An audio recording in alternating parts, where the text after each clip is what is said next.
Now, if you don't like that, you can dab a paper towel in some water and get quite a bit of it to come off. It stains it a little bit, but I like to kind of work it in anyway like this and kind of almost burnish it into the ceramic ware. So see, you can layer colors like that. I'm going to try, maybe I'll try a brown over top of it, see what that looks like. Kind of dab that off. Okay, so I wanted to show you when I'm halfway done that I really like the texture that I got on the bottom here when that's probably about 2 or 3 coats of different greens over top, and then I've kind of taken a dry paper towel and now a wet paper towel and just kind of buffed it. So it might take you about 2 or 3 coats, but keep experimenting with different colors laid over top and rubbed in. And I guess I didn't talk about this too much, but that's how I got this. Some different greens and some browns and purples maybe even rubbed in. Try to get some real depth of colors going on there. There's some purple on the bottom.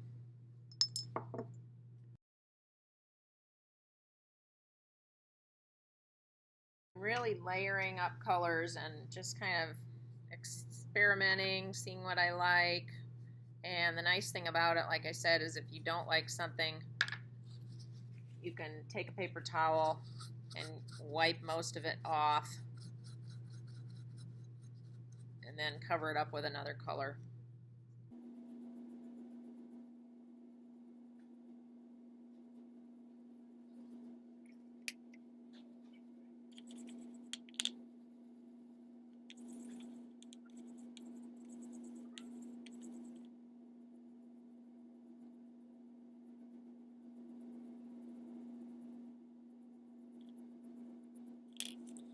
So the way you get the best effect is to put a color in, rub it in,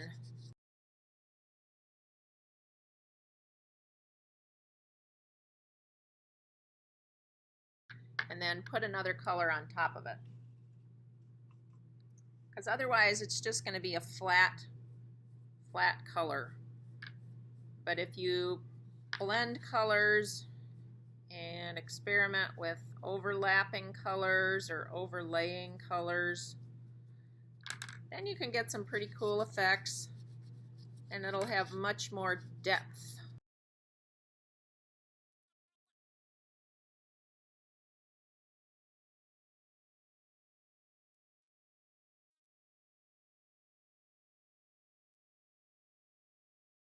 Rub it in. See, the cracks and the creases of the ceramic show up much better when you've got a couple of colors and you take the time to rub it in, overlay colors. It's much more interesting than just a flat area with one flat color on it.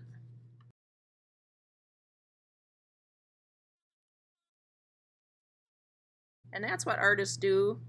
They experiment with depth of color, variety, more interest than just plain and flat and something that you see all the time. So see, I think that looks much more realistic and maybe like it was a real spirit rattle, although this is a bowl.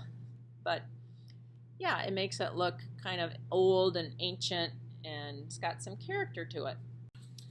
One more thing I wanted to show you was in the cracks and the areas that you've carved out, I suggest you take a darker color and try to kind of shove it back in there with the brush and really get it to go back into those cracks.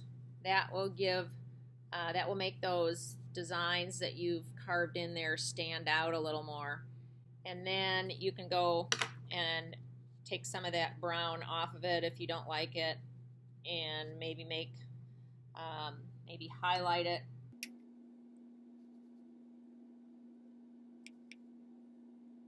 with a lighter color, or take your paper towel and buff some of that out.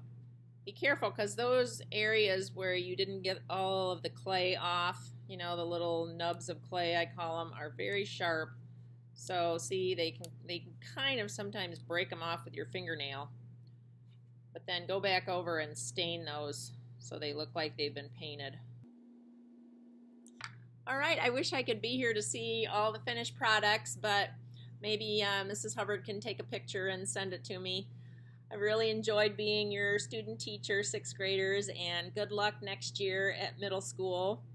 I hope that you keep on enjoying art and doing more and more, learning more and more different art mediums and techniques, and don't be afraid to try new things.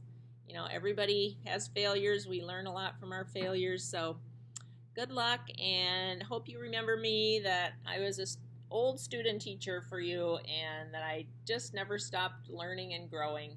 So I've enjoyed it, and have a great summer. Bye.